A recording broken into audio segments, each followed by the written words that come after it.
What's the worst thing you could possibly say during a graduation speech?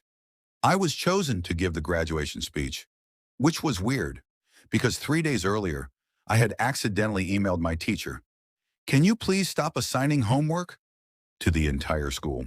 So clearly, I was the perfect person for the job.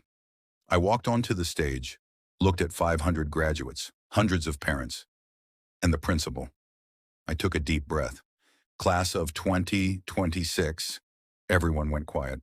Today, you close this chapter of your lives, applause, and begin a new one. More applause. Some of you will become doctors. Cheers. Some will become lawyers. Cheers. Some will become engineers. Cheers. And some, I looked around. You will finally discover why you kept paying tuition. The students exploded. Even the principal laughed. I thought, I'm actually good at this. Then I reached the emotional part.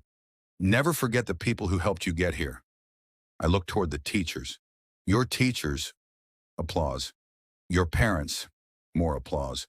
Your friends, cheers. And I accidentally looked at my notes. Nah, the person who paid for your parking tickets. Silence, I stopped. That wasn't supposed to be in there. The principal whispered, keep going. So I did. Before we leave, I have one final question. Everyone leaned forward. I looked at the graduating class. Who here still has a library book? Nothing. Then, one student slowly raised his hand. The librarian stood up. She screamed, 3 years! The entire auditorium erupted. The student looked terrified. He shouted, I thought it was a free book.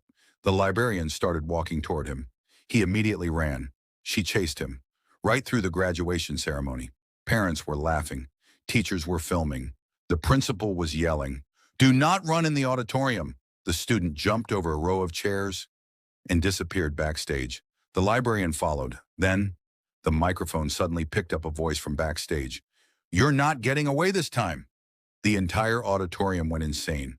I stood there, holding the microphone, completely speechless. Then the principal walked over. He looked at me, looked backstage, then said, well, at least someone finally returned to school. And that was the last thing I said before the principal took the microphone away from me.